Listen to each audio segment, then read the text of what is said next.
बिस्मिल्लाहिर्रहमानिर्रहीम। अस्सलाम वालेकुम स्टूडेंट्स। जो आज हमने टॉपिक पढ़ना है वो है लॉ ऑफ मास एक्शन। मैंने आपको बताया था ये आपने घर से कितनी बार करना है, 4 बार करना है और 4 बार करके आपने ग्रुप में सेंड कर देना है, वो मेरे तक पहुंच जाएगा। ठीक है, आज हमने पढ़ना है लॉ ऑफ मास एक्शन। इसको इंट्रोड्यूस करवाया था गुलबर्जर वाग ने कब 1869 में। अब इसमें वो क्या बताता है, पहले आप इसकी सारा वो इक्वेशंस देख लें और कैसे डेरिवेशंस वगैरह देख लें। मैंने आपको इस चैप्टर के स्टार्ट में बताया था कि जब A + B रिएक्शन करके C + D बनाए तो C + D दोबारा से रिएक्शन करके क्या बनाए, A + B बनाए।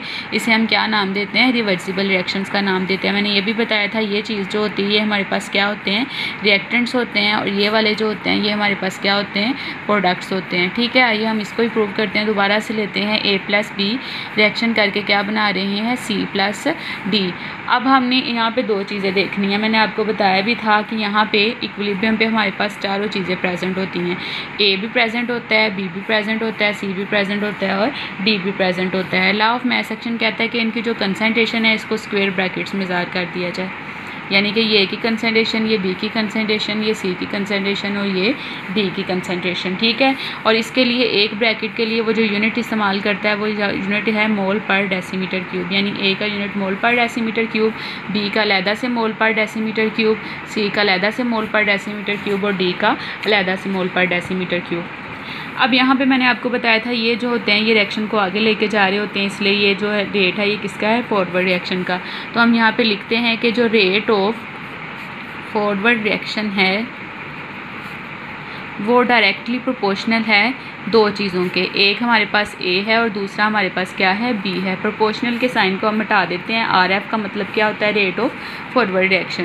प्रोपोर्शनल के साइन को हटा के हम = लगाते हैं। जब भी प्रोपोर्शनल के साइन को हटा के = लगाएं या प्रोपोर्शनल के साइन को ख़त्म करें, एक नया कॉन्स्टेंट बनता है जिसे हम क्या नाम दे रहे हैं यहाँ पे, KF का। K का मतलब कॉन्स्टेंट और F का मतलब फॉरवर्ड, यानी फॉरवर्ड रिएक्शन का कॉन्स्टेंट। ये भी किसके इक्वल आ जाएगा, A और B के इक्वल आ जाएगा। ये वाली जो होगी हमारी इक्वेशन कौन सी बन गई है, 1 बन गई है। दूसरी तरफ देखा जाए तो हमारे पास रेट है किसका, रिवर्स रिएक्शन का। रिवर्स रिएक्शन का जो रेट होगा वो किसके प्रोपोर्शनल होगा, C के और D के।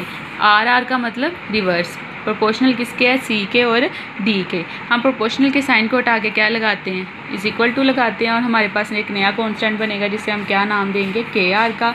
वो किसके इक्वल आ जाएगा, C के और D के। ये हमारी इक्वेशन नंबर कौन सी बन गई है, 2 बन गई है। हमें ये भी पता है कि इक्विलिब्रियम पे दोनों जो रेट होते हैं वो क्या होते हैं, बराबर होते हैं, यानी RF किसके इक्वल आता है, RR के। तो हम यहाँ पे RF की वैल्यू पुट करेंगे और यहाँ पे हम RR की वैल्यू पुट करेंगे। सबसे पहले हमारे पास RF की जो वैल्यू है वो है KF, साथ क्या आ जाता है A और साथ क्या आ जाता है B। यहाँ पे क्या आता है KR, साथ क्या आता है C और साथ क्या आता है D।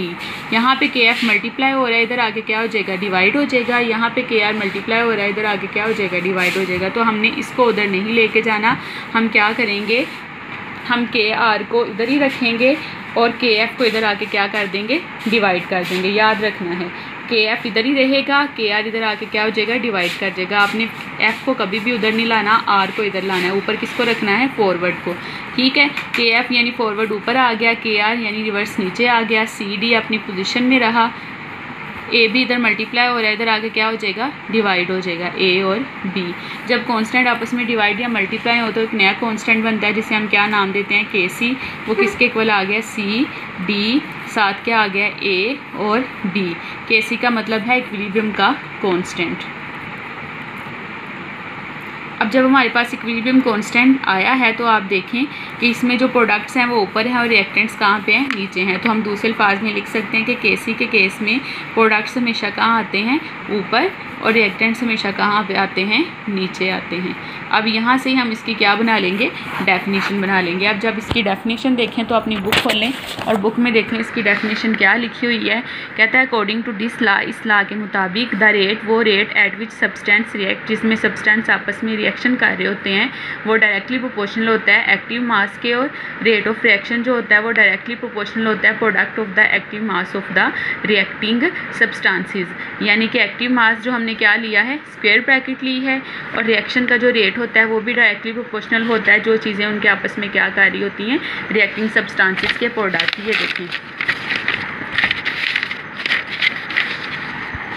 ये आपस में ज़रब हो रहे हैं, ये भी ज़रब हो रहे हैं। तो वो कह रहा है कि प्रोडक्ट, यहाँ पे जो प्रोडक्ट लफ्ज़ इस्तेमाल हुआ है इसका मतलब होता है आपस में मल्टीप्लाई होना। और मल्टीप्लाई कौन हो रहा होता है? जो सब्सटेंसेस आपस में रिएक्ट कर रहे होते हैं। तो उसने लिखा हुआ है कि रिएक्टिंग सब्सटेंसेस जो आपस में क्या कर रहे हैं, प्रोडक्ट यानी मल्टीप्लाई हो रहे हैं, उनके भी ये डायरेक्टली क्या है, प्रोपोर्शनल है। तो आपने यहाँ से लेकर यहाँ तक सारा करना है। और ये जो प्रूफ मैंने आपको करके दिखाया है इसको घर से 4 बार करके दिखाना है। ओके बेटा, अल्लाह हाफिज़।